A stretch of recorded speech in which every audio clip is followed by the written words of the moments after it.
Assalamualaikum warahmatullahi wabarakatuh. Selamat pagi rekan-rekan semua. Selamat pagi siswa-siswa SMK Barat Trikora, khususnya kelas 11 TKR 1 sampai dengan TKR 4. Semoga di pagi ini kita diberikan kesehatan serta umur yang panjang dan tentunya rezeki yang berlimpah bagi kita semua. Amin amin ya rabbal alamin. Jangan lupa untuk menjaga kesehatan kita, rajin cuci tangan sebelum melakukan kegiatan atau rutinitas apapun untuk mencegah penyebaran COVID-19. Oke, pagi ini saya di mata pelajaran PMKR akan memberikan materi sistem utama engine. Yaitu, apa sih yang akan kita pelajari di sistem utama engine ini? Menetapkan cara perawatan sistem utama engine dan mekanisme katup. Jadi yang kita pelajari ini tentang sistem utama engine dan sistem mekanisme katup. Nanti fungsinya, tipe-tipenya apa aja. Kemudian merawat berkala sistem utama engine dan mekanisme katup. Setelah kalian mengetahui jenis-jenis utama katup, jenis-jenis engine, kalian juga harus bisa merawat berkala sistem utama engine dan katup tersebut. Oke. Sistem utama engine, tujuan pembelajaran ini ya seperti yang saya bilang sebelumnya. Setelah kalian menyimak presentasi berikut, kalian dapat menjalankan fungsi komponen dengan benar. Kemudian membedakan tiap komponen mesin dengan tepat pastinya. Pengantarnya sebelumnya, yang harus kalian ketahui, engine atau mesin adalah sumber tenaga utama kendaraan bermotor. Apa sih kendaraan bermotor? Kendaraan bermotor ialah kendaraan yang bermesin. Ya, simpelnya seperti itu. Jadi, mesin yang menghasilkan tenaga dari suatu proses pembakaran di dalam silinder dan juga digunakan untuk pergerakan kendaraan bermotor itu dapat dikatakan mesin. Mesin merupakan jantung dari sebuah kendaraan bermotor, karena tanpa mesin kendaraan bermotor tentunya tidak dapat digunakan. Tuh, pengertian dari engine. Kalian harus ingat ya. Komponen engine yang pertama, nih yang paling penting, ada blok silinder. Apa sih blok silinder itu? Jadi blok silinder adalah suatu struktur terpadu yang terdiri dari silinder motor, ya, silinder motor bakar torak dan beberapa atau semua yang terkait struktur sekitarnya. Contoh ada water jacket bagian pendingin dan bukan masuk, bukan keluar sambungan crankcase yang di bawah ini, ya, di bawah bagian blok silinder. Jadi bisa disederhanakan. Blok silinder merupakan suatu base part ya atau komponen inti mesin yang digunakan untuk menopang semua bagian-bagian utama mesin sepeda motor ya, seperti piston, kepala silinder, oil pan dan poros engkol. Lanjut. Jadi meski namanya blok silinder ya, namanya ada kata silinder, bentuk blok silinder ini kalian harus tahu, nggak semuanya melingkar ya, nggak semuanya melingkar seperti ini, nggak. Jadi ada yang tipenya V ya. Hal ini dikarenakan fungsi utama sebagai penopang. Desain blok silinder akan disesuaikan dengan peletakan semua komponen tersebut. Sehingga kalau Anda lihat silinder pada mobil, maka bentuknya cenderung kotak, tapi ada berbagai detail dan sudut. Blok silinder terbuat dari baja tuang. Artinya logam seperti baja dan campuran logam lain akan dilebur pada suhu yang sangat cair ya. Logam cair tersebut akan dimasukkan ke dalam sebuah cetakan untuk membentuk blok silinder. Teknik ini disebut juga dengan teknik pengecoran logam. Ya, teknik pengecoran logam ini telah kita bahas pada kelas 10 di semester pertama ya. Oke, kita lanjut. Lalu apa sih fungsi blok silinder? Ya, fungsi blok silinder ini ada 4. Yang pertama sebagai dudukan silinder linier. Apa sih silinder linier? Ya, silinder linier adalah silinder tabung ya. Biasa di blok silinder itu ada bulat-bulatnya. Nah, di dalam bulat itu terdapat silinder liner ya, selinding dari pistonnya ya, tempat selinding dari piston. Kemudian yang kedua, fungsinya sebagai dudukan kepala silinder. Tahu kan kalian kepala silinder? Oke. Yang ketiga, sebagai dudukan poros engkol dan oil pan. Kemudian sebagai tempat mount engine ke mobil, mounting engine, sebagai dudukan dari mesin ke bodi ya, ke sasis. Lanjut. Nah, ini komponen-komponen yang ada dalam blok silinder. Yang pertama, ada silinder bor. Nih, lubang silinder dinamakan silinder bor. Kemudian di antara lubang-lubang ini, di antara mesin ini terdapat lubang-lubang kecil. Fungsinya untuk mengaliri air dari radiator ke dalam mesin yang berfungsi sebagai pendingin pada mesin. Disebut water jacket. Ya. Nih kalau sering bertanya, kok di dalam ruang bakar ada air sih? Nah, ini terjadi kebocoran pada packing nih. Jadi air dari water jacket ini rembes masuk ke dalam ruang bakar. Kemudian ada dudukan water pump di sini. Nah, di sini terdapat bracket dudukan water pump. Fungsi dari water pump tersendiri ialah untuk memompa air dari radiator masuk ke dalam water jacket. Kemudian di bawah ada dudukan crankshaft. Apa sih crankshaft? Nah, yang tadi saya tanyakan itu crankshaft, bukan crankcase ya. Beda, kalau crankcase itu tempat dudukan bawahnya. Tempat dudukan tempat oli itu ada ya. Ini namanya crankshaft. Ya. Kemudian di sini ada dudukan pompa oli. Jadi pompa oli ini ditekan terus dia sama pompa oli ini dia ditekan sama, yaitu di dalam komponen ini jangan lupa udah dibahas sebelumnya ya, oke, skip pertemuan selanjutnya. Kemudian di sini ada dudukan filter oli ya, dudukan filter oli. Kalau di sini tadi pompa oli, di sini filter oli ya. Lanjut, syarat-syarat yang wajib dimiliki pada blok silinder.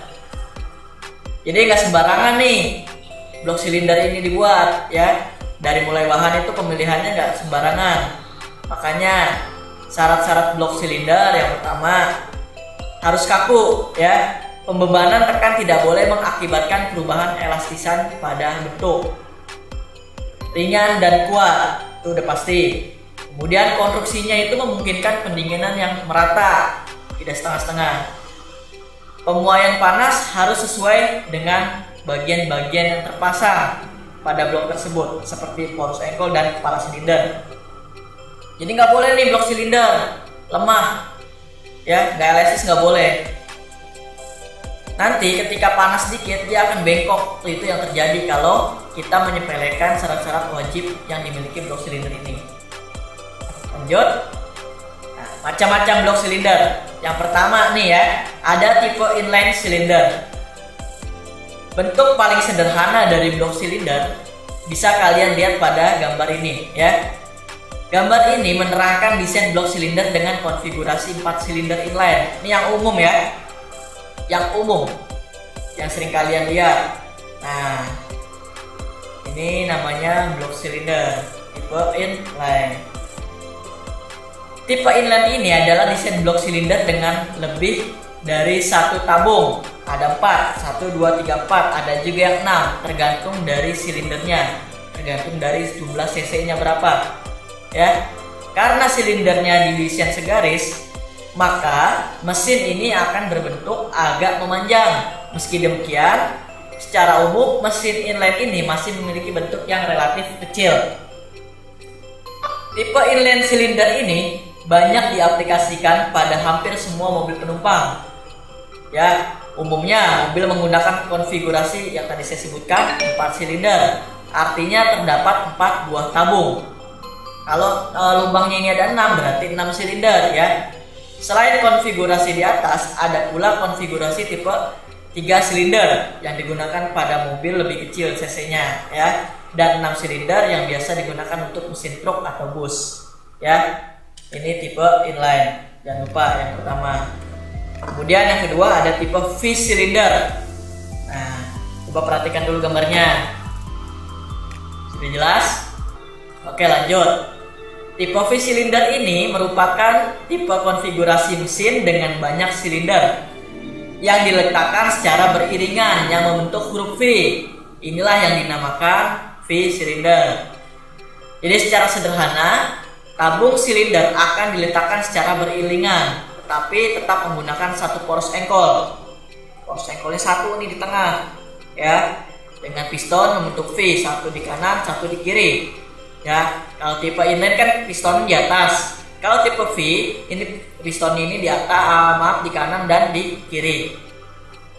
Ya. Umumnya mesin dengan tipe V ini dipakai pada mobil-mobil sport, ya, mobil-mobil balap dengan kapasitas mesin di atas 3000 cc. Ya. Kenapa sih kok mobil balap pakai ini? Oke, kenapa? Karena cc-nya itu harus cc besar. Otomatis kalau kita pengen mobilnya itu ber-cc besar, diameter pistonnya itu harus banyak. Nah, ini kan secara V, di kanan ada 4, di kiri ada 4, berarti 8 silinder. Kalau kita 8 silinder pakai yang tipe inline, wah, kita nggak kebayang nih bloknya panjang banget, ya kan? Mungkin kalau kita jadikan satu itu seperti mobil hot rod, ya, sasisnya kabinnya panjang. Oke, lanjut.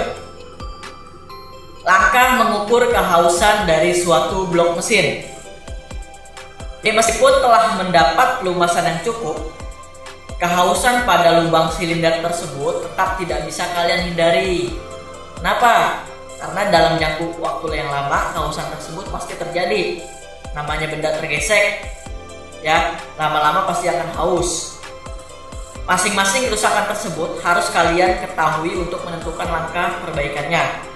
Berikut saya berikan langkah perbaikannya. Yang pertama, kalian harus lepas blok silinder dan lepaskan pula pistonnya. Ya, nih blok silinder, kalian lepas nih atasnya. Kemudian pistonnya kalian lepaskan satu persatu. Setelah dilepaskan, ukur besarnya diameter lubang silinder dengan alat dial bore indikator. Nih ada lubang nih, kalian ukur dengan arah aksial. Ya, menyilang 1, 2. Nah, jadi tiap-tiap lubang ini kalian ukur. Jangan lupa atas, tengah, dan bawah dengan menggunakan alat dial bore indikator. Bagian tengah ya yang tadi udah diukur. Kemudian yang ketiga, kalian hitung berapa besarnya keovalan dan ketirusannya. Bandingkan dengan ketentuan yang ada pada buku servis, ya, buku panduan. Apabila besarnya keovalan tersebut melebihi dari standar, ya, maka kalian harus melakukan oversize. Oversize juga ada 3 ya. Pertama, oversize 1 0,25, oversize kedua 0,50, oversize ketiga 0,75, dan oversize akhir ini 1 mili ya. Jadi kalau udah oversize ini, aduh, ini udah ngeri kalau dibawa jauh ya. Udah tipis banget dia dinding linearnya. Jadi 1, 2, 3, 4 ya. Jangan lupa, kalau kalian udah oversize, otomatis cc mobil kalian berubah. Nanti ada cara penghitungannya lagi. Mungkin sebelumnya kelas 1 udah pernah ya. Kalian buka-buka lagi aja bukunya. Cara menghitung jumlah cc yang terdapat pada mesin. Oke, yang kedua, tabung silinder. Tabung silinder adalah bagian yang memindahkan tenaga panas ke tenaga mekanis, serta sebagai lintasan bergerak naik turunnya torak atau piston, atau yang kalian umum sebut seher ya. Agar memperoleh tenaga yang maksimal, maka silinder harus memenuhi persyaratan, yaitu yang pertama harus mempunyai sifat luncur yang baik ya. Gesekan kecilnya ini diminimalisir. Kemudian yang kedua, tahan terhadap kehausan. Yang ketiga, tahan dan kuat terhadap temperatur yang amat sangat tinggi. Nomor 4, konstruksi yang harus diperoleh pendinginan harus merata. Ya. Yang kelima, tidak mengalami perubahan bentuk akibat pemakaian yang lama dan dapat diperbaiki atau diganti, ya. Jadi untuk memenuhi persyaratan silinder, maka tabung silinder diberi lapisan yang disebut sebagai silinder linier. Silinder linier atau pelapis silinder terbuat dari krom, nikel, dan silium. Nah ini biasanya kalau baret-baret itu yang baret ini silinder liniernya. Ya, silinder linier ini kalau baret mengakibatkan apa? Kebocoran, ada ruang bakar, kebocoran kompresi. Nah, knalpot kalian bisa putih itu. Karena apa? Karena oli masuk ke dalam ruang bakar, ya. Oke, lanjut. Kalau tadi yang pertama kita udah ngebahas tentang blok silinder, kemudian apa tadi? Tabung silinder. Kemudian yang ketiga ini kita bahas kepala silinder. Ya, maaf, kedua, kepala silinder atau silinder head. Kepala silinder atau head adalah komponen mesin, ya. Salah satu utama mesin juga nih komponen utamanya, ya, yang dipasangkan pada blok silinder dan diikat menggunakan baut. Kepala silinder harus tahan terhadap temperatur yang sangat tinggi selama engine bekerja, sama seperti blok silinder, ya. Oleh sebab itu umumnya kepala silinder harus terbuat dari paduan aluminium, ya, aluminium dan baja besi tuang. Kepala silinder yang terbuat dari paduan aluminium memiliki kemampuan pendinginan jauh lebih besar dibanding dengan terbuat dari besi tuang, ya. Nih, biasanya mobil-mobil keluaran Toyota seperti Innova, ini aluminiumnya aluminium, ya. Kepala silindernya aluminium, dia lebih ringan dibanding dengan besi. Oke. Nah, ini namanya kepala silinder, ini diletakkan di atas kepala silinder. Yang keduanya blok silinder, yang bawah ini paling bawah crankcase, ya. Jadi di atas sini ada katup, yang di bawah sini ada blok silinder, di bawah blok silinder ada crankcase, ya. Oke, lanjut. Fungsi dari kepala silinder diantaranya pertama sebagai tempat pembakaran, ya, tempat pembakaran di dalam katup, itu fungsi dari kepala silinder. Sebagai tempat kelengkapan mekanisme katup. Karena apa? Nggak ada blok simak, nggak ada head silinder, katup tidak akan bisa terpasang. Sebagai saluran pemasukan dan saluran pembuangan dari karbu atau dari throttle body pada injeksi. Sebagai tempat pemasangan busi, kemudian sebagai tempat water jacket atau metal pendingin. Lanjut. Jadi ada beberapa macam mekanisme katup yang digunakan pada mobil saat ini, seperti tipe OHV, OHC, DOHC, dan lain sebagainya.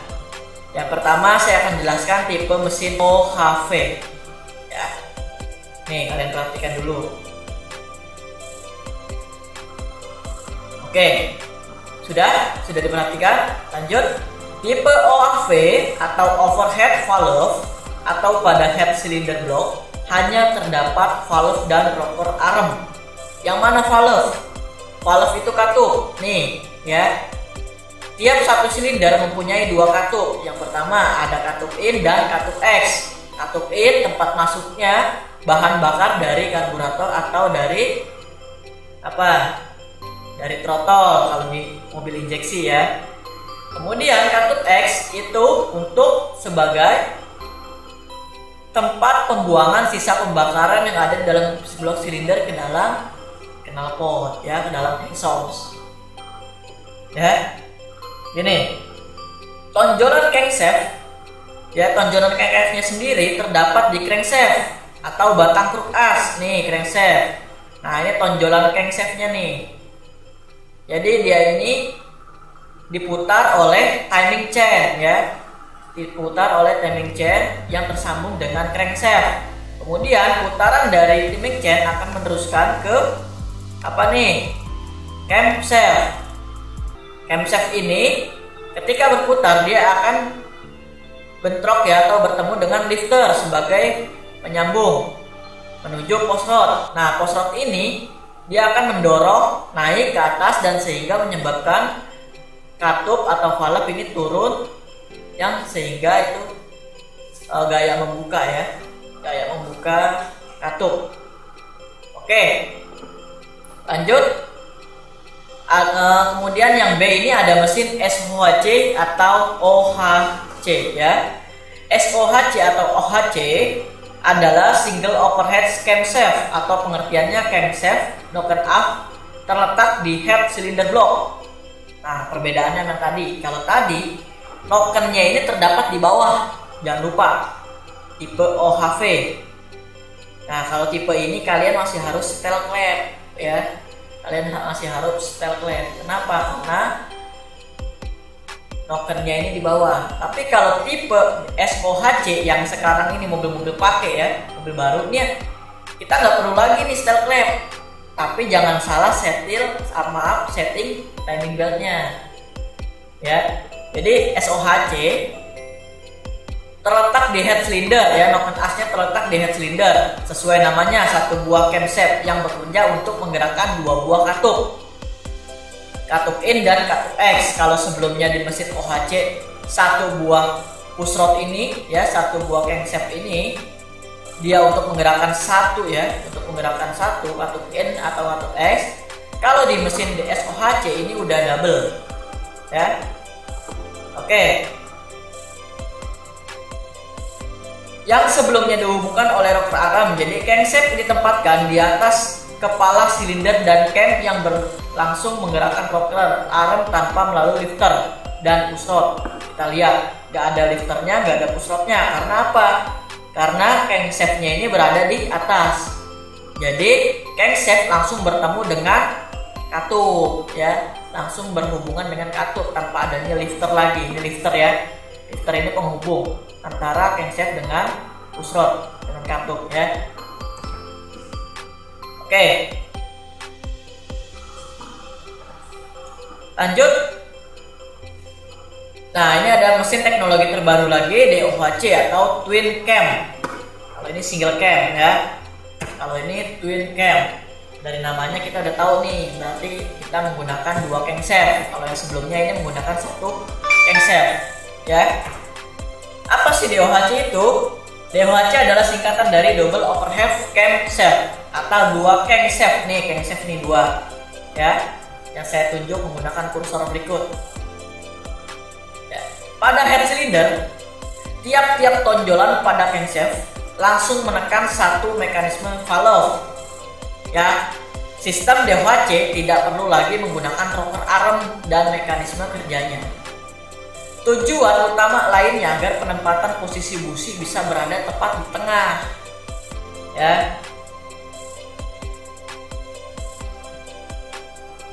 Dua camshaft ditempatkan pada kepala silinder, satu untuk menggerakkan katup masuk, satu menggerakkan katup buang.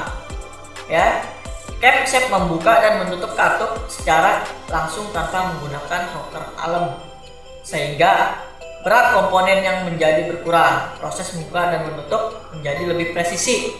Ini tanpa menggunakan rocker arm. Kalau yang di tipe OHV ini menggunakan rocker arm.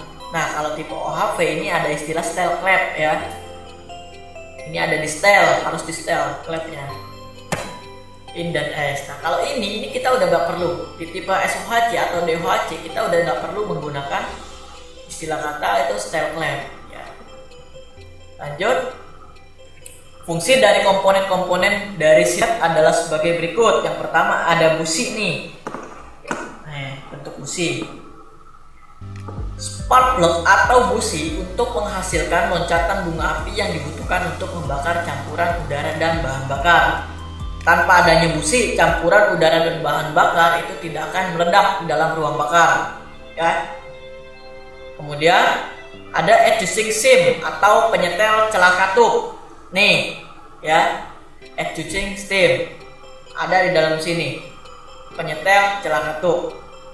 Ada love guide sebagai penghantar gerakan katup. Ya, penghantar gerakan katup, valve guide. Nih, ya. Di luar sini ada nama busing. Jangan salah mengartikan ya. Kalau yang kuningan ini yang menempel pada head ini dinamakan valve guide, bukan busing. Busing itu packingnya nih, yang berada karet yang berada di luar sini. Ya, berada di luar valve guide. Kemudian ada gasket. Nih, gasket sebagai perapat antara kepala silinder dan blok silinder agar tidak terjadi kebocoran. Jadi sebelum blok silinder ini dihubungkan dengan head silinder, tempatkanlah gasket. Fungsinya apa? Biar air yang berada di dalam water jacket itu tidak masuk ke dalam ruang bakar. Nah, yang keempat ada water jacket. Nah, ini water jacket nih, lubang-lubang ini, lubang water jacket ya, bukan lubang baut. Jadi water jacket ini, lubang ini sampai sisi dengan head silinder. Jadi air ini siklus, masuk sini, keluar sini, kemudian naik ke atas blok silinder, ke atas head silinder. Fungsinya apa sih? Untuk mendinginkan mesin ya. Selama mesin bekerja otomatis akan menghasilkan panas. Kemudian panas tersebut akan diminimalisir dengan air yang berada di dalam water jacket ya. Oke, lanjut. Fungsi dari komponen-komponen head cylinder adalah sebagai berikut. Nih masih fungsi ya, masih fungsi. Kalau tadi kita udah ngebahas tentang fungsi dari water jacket, gasket, valve quid, anti-sink, dan busi, lanjut ke dalam fungsi dari blok silinder. Nih blok silinder sebagai tempat pembakaran atau tempat bekerjanya ya. Kemudian ada valve lifter yang tadi di bawah nih. Valve lifter nih adanya di mesin SOHC, single overhead system ya, sebagai penghubung antara crankshaft ke pushrod ya. Fungsi dari valve lifter disebut juga pengangkat katup. Oke, exhaust valve, katup buang. Nih, katup buang ada dua nih, katup buang dan katup masuk. Perbedaan ukuran ya. Jadi nggak salah-salah. Oke, lanjut.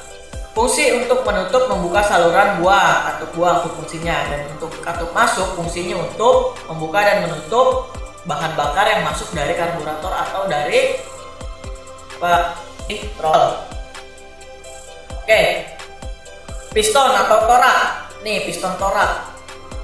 Piston torak atau seher ya, yaitu berfungsi untuk merubah tenaga panas menjadi tenaga mekanik.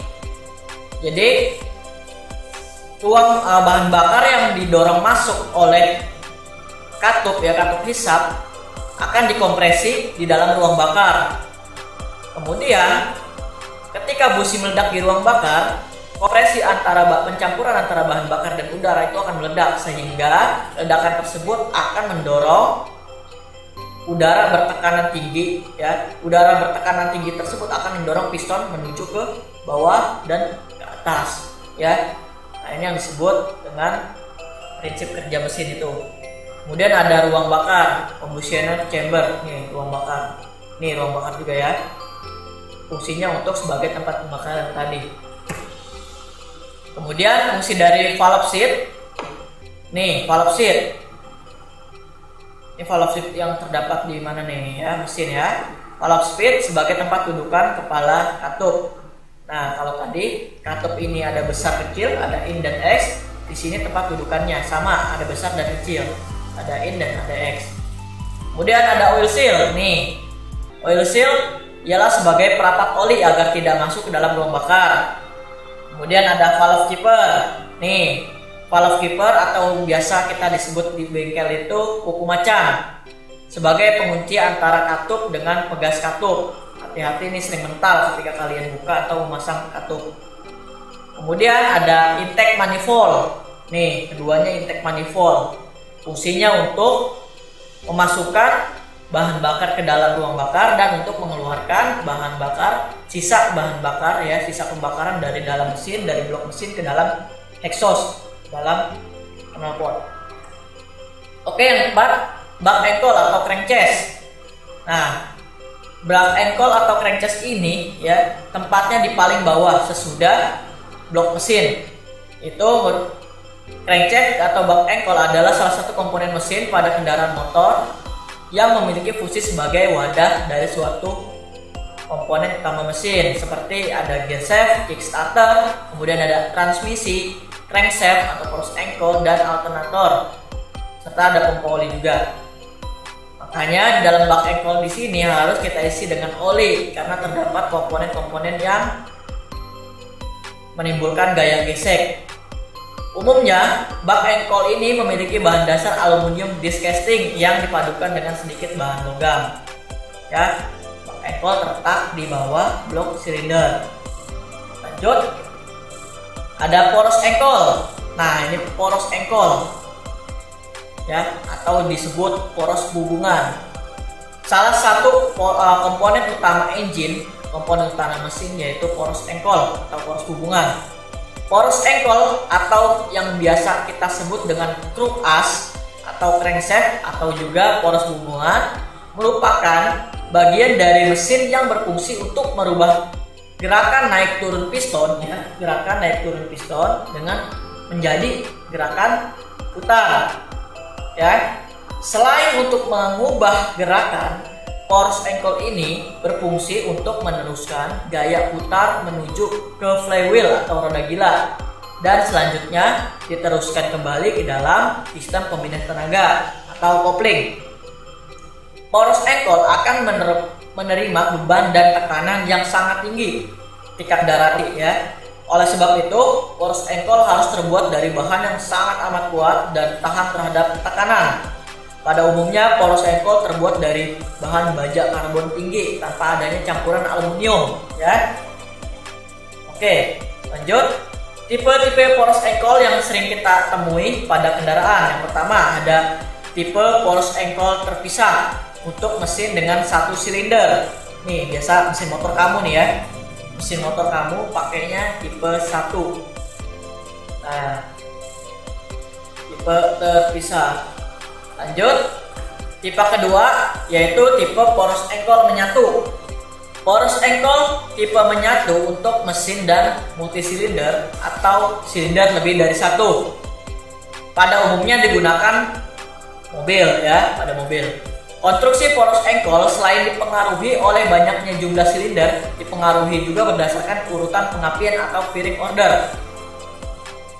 Ya, firing order pada mesin. Oke, nah ini lubang nggak asal lubang. Lubang ini tempat masuknya oli, ya, tempat masuknya oli sebagai pelumasan. Jadi di sini ini terdapat, nah ini poros engkol. Di sini terdapat batang piston atau batang seher, ya, stang seher. Nah, stang seher ini ketika poros engkol memutar, terjadi gaya gesekan antara stang seher dan poros engkol ini, makanya wajib diberi lubang, ya, tempat sebagai pelumasan oli. Lanjut, komponen-komponen poros engkol. Yang pertama ada crank jurnal, ya. Crank jurnal ditopang oleh bantalan luncur pada poros crankcase ruang engkol, ya. Masing-masing dari crank jurnal memiliki crank arm, dan tujuan utama dari crank arm terdapat crank pin, ya. Crank pin merupakan bagian menghubungkan dengan batang piston pada bagian big end ujungnya besar, ya. Nih, lihat di sini ada, ya, crank pin dan crank jurnal. Lihat, crank jurnal dan crank arm. Jadi crank jurnal ini sebagai batang atau poros utama dari crankshaft ini. Kalau crank pin ini sebagai tempat dudukannya dari batang piston atau stang seher, ya. Nah, ini lubang oli yang saya sebutkan tadi. Lanjut, selesai. Oke, materi PMKR kali ini pertemuan pertama selesai sampai di komponen-komponen poros engkol. Silakan kalian baca lagi, kalian simak-simak lagi, kalian putar lagi videonya, kemudian kamu skip, kamu tidak, kamu pelajari. Kemudian setelah mempelajari video-video ini, setelah kalian paham dengan materi yang saya berikan, silakan klik link pertanyaan dan link absensi yang telah diberikan oleh wali kelas masing-masing. Ingat, pengumpulan selama 2 hari, terhitung mulai besok, mulai hari ini, hari Kamis sampai dengan besok hari Jumat. Oke? Sekian video pemaparan dari saya. Saya Arya Diansa pamit undur diri. Mohon maaf bila ada kesalahan, tutur kata yang kurang baik, kurang sopan, harap dimaklumin. Assalamualaikum warahmatullahi wabarakatuh.